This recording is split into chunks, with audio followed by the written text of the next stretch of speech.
Hi folks, I'm Alan Watt and this is Cutting Through the Matrix on December the 27th, 2010. And I always suggest, as always, that newcomers look into cuttingthroughthematrix.com and help yourself to the thousands of, well, hundreds and at least of audios I've put up there over the years where I give you shortcuts to the big picture, lots of information to tie things together, to show you basically that what you're living through in your life is a script. And the big events that happen on a worldwide scale are literally scripted long before you were born, and the social changes and all the rest of it are all part of it too, which you'll experience throughout your life. It's not guesswork. I give you the big players who helped to formulate this plan and did their part in it and published their books on it too. So help yourself to those, and while you're at it too, remember you're the audience who bring me to you. I don't bring on advertisers to sell products. The ads you hear on this show are paid by advertisers to RBN for the broadcast time and for the equipment and their staff and their bills too. So it's up to you to help me with mine, and really that they do drop off, and it's cost a lot to do what I'm doing. And this is not a job, and it's bigger than a vocation. It's something that has to be done at this time of the changes. That's why I came out in the first place years ago. So help me with mine, and you can do so by donating to me. You'll find how to do it on cuttingthroughmatrix.com. And remember, bookmark those other sites you see listed on that front page. They all contain audios. They all contain transcripts in English of a lot of the talks to download for print up. And if you want transcripts in other languages, go into alanwattssentinel.eu and you'll find them there. And so donate or purchase the books I have for sale, this and so on. From the US to Canada, remember you can use a personal check. You can also use an international postal money order from the US. You can use PayPal to order or donate. If you want to use PayPal, just send an appropriate donation. The button's there on the website, and followed by an email with your name and address and order, and I'll get it out to you. And these books are not written like some dry history books. I don't bother with the dates, times, and places of generals and all the rest of it. I show you the con tricks. They're very, very ancient and have been used by those in the know for an awful long time to con the public and fool the public, because we're taught to think in a linear fashion instead of going all over the place and seeing things from many different angles. That's why it's so easy to control all of us. They can predict literally, if they give us the computer data, which is just information to your mind, and using your logic, you will arrive at this conclusion, which is the desired conclusion. And that's how simple we are, really. We're being kept that way, taught that way in school and so on. So buy the books and this, etc. Across the rest of the world, use the same technique, PayPal, to order with a separate email. Remember, donations too, just for the sake of donations, it would really be welcome as well. And you can also use Western Union for direct wire transfer. You can also use MoneyGram, which I think also does direct wire, but also does a check. If you want to post it, it's a lot cheaper. Some people just send cash, and that seems to be okay too. And on this show, as I say, we talk about the big picture, really. I don't tend to harp on about, oh my God, what are they doing to us today? Because that's endless. It's every day there's new stuff. And we're like rats in a cage in a laboratory, just chattering about the guys in the white suits coming in the morning, the white coats, and saying, what are they going to do today? Are they going to nuke us? Are they going to inject us? Are they going to shock us? You see, that's how we are. We chatter about the stuff that's put out for us to chatter about. And it's time we rose out of this cage we're in and started to dictate to those who are ordering all this about in our lives. They have no right to play with our heads and play with humanity in this fashion. It's disgusting. This is not living. When you're robbed of your ability to think for yourself, and it is a war on the mind, then you've been robbed of everything. And this is what they call bringing in world peace, when you can't think for yourself. Back with more after these messages.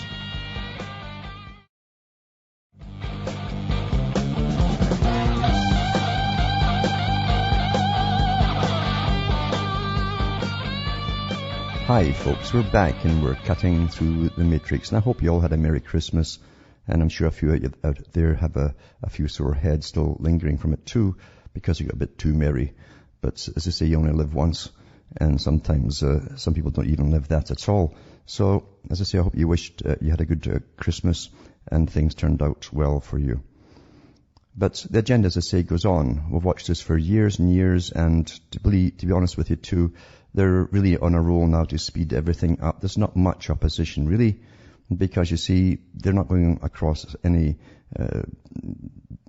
marks of democracy of any kinds at all. They're not following any guidelines of democracy. We're in a post-democratic world, they claim, and they're now in the times of authoritarianism. And that's why they're rushing ahead with all these social changes and lies, blatant lies. They call it the noble lie, actually.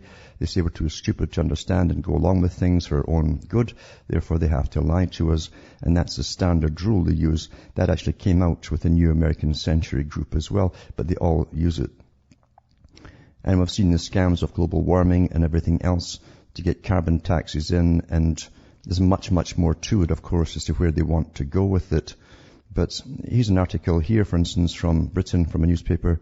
And it says, by far the biggest story of recent days, of course, has been the astonishing chaos inflicted to a greater or lesser extent on all of our lives by the fact that we are not only enjoying what is predicted to be the coldest December since records began in 1659, but also the harshest of 3 freezing winters in a row. We all know the disaster stories. There's thousands of motorists trapped for hours on paralyzed motorways, days of misery at Heathrow, rail passengers marooned in unheated carriages for up to 17 hours. But central to all this, as the cry goes up, is why wasn't Britain better prepared, has been the bizarre role of the Met Office. The Met Office, of course, are the guys who parrot the East Anglia University's lies about global warming as they fudge their figures and put it into those strange computers specially built to give them the answers they want. And part of the problem is too that Britain and other countries are in such a chaos has been planning for this global warming, but it's been a great excuse too to save money on grits and all the machinery they need to clear the roads. That's been another big part they're keeping away from, because last year thousands died in Britain, for instance, because they could not afford the fuel. Mainly pensioners, but not all pensioners either. And of course the same will happen this year as they go into this terrible, terrible mess. They even have to pull out the army because they've done so many cutbacks for austerity measures, you understand, and equipping the roads guys and so on. Plus, to be honest with you too, it's such a corrupt system right down to the local level. There's more money goes into the pockets of certain people than ever end up as gravel on the road. It says here, we might start with the strange affair of the Quarmby Review. Shortly after Philip Hammond became Transport Secretary last May, he commissioned David Quarmby, a former head of the Strategic Rail Authority, to look into how we might avoid a repeat of last year's winter's disruption. In July and again in October, Quarmby produced 2 reports on the resilience of England's transport system in winter. Sounds very British, resilience. I guess just wave a flag and this snow melts. And at the start of this month, after our first major snowfall, Mr. Quarmby and his 2 colleagues were asked to produce an audit of their earlier findings. The essence of their message was that they had consulted the Met Office.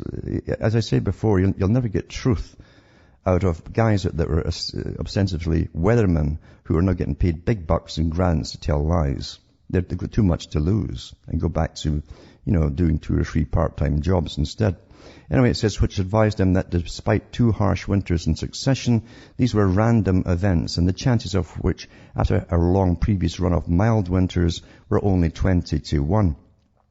Similarly, they were told in the summer the odds against a third such winter were still only 20 to 1, so it might not be wise to spend billions of pounds preparing for another random event when its likelihood was so small. Following this logic, if the odds against a hard winter 2 years ago were only 20 to 1, it might have been thought that the odds against a third such random event were not 20 to 1, but 20 times 20 times 20, or 8,000 to 1. What seems completely to have passed Mr. Quarmby by, however, is the fact that in these past 3 years, the Met Office's forecasting record has become a national joke, and it is a national joke. Ever since it predicted a summer warmer and drier than average in 2007, followed by some of the worst floods in living memory, its forecasts have been so unerringly wrong that even the chief advisor to a transport secretary might have noticed. The Met Office forecasts of warmer than average summers and winters have been so consistently at 180 degrees to the truth that earlier this year it concluded that it was dropping seasonal forecasting. Hence, last week the Met Office issued a categorical denial to the Global Warming Policy Foundation that it had made any forecast for this winter. Immediately, however, several blogs led by Autonomous Mind produced an evidence from the Met Office website that in October it did indeed publish a forecast for December, January and February. This indicated that they would be significantly warmer than last year, and it was only a very much smaller chance of average or below average temperatures. The Met Office has not only been caught out yet again, getting it horribly wrong, always in the same direction, it was even prepared to deny it had said such a thing at all. Why don't they fire them all? Eh? Why don't they just fire all these liars? It says the real question, however, is why has the Met Office become so astonishingly bad at doing the job for which it paid nearly £200 million a year? Amazing.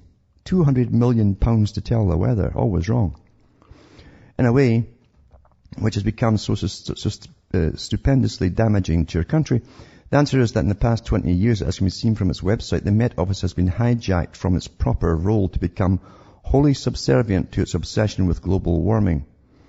At one time, it even changed its name to the Met Office for Weather and Climate Change. This all began when its then director, John Houghton, became one of the world's most influential promoters of the warmist gospel, and it is a gospel, as you all know. It says he, more than anyone else, was responsible for setting up the UN's Intergovernmental Panel on Climate Change and remained at the top of it for 13 years. So he was well paid for telling lies. It says here, it was he who in 1990 launched the Met Office's Hadley Centre for Climate Change, closely linked to the Climatic Research Unit in East Anglia. They're big liars. At the centre of last year's ClimateGate row, which showed how the little group of scientists at the heart of the IPCC had been prepared to bend their data and to suppress any dissent from warming orthodoxy. The reason why the Met Office gets its forecasts so hopelessly wrong is that they are based on the same computer models on which the IPCC itself relies to predict the world's climate in 100 years' time. They can't even get tomorrow's forecast right, eh?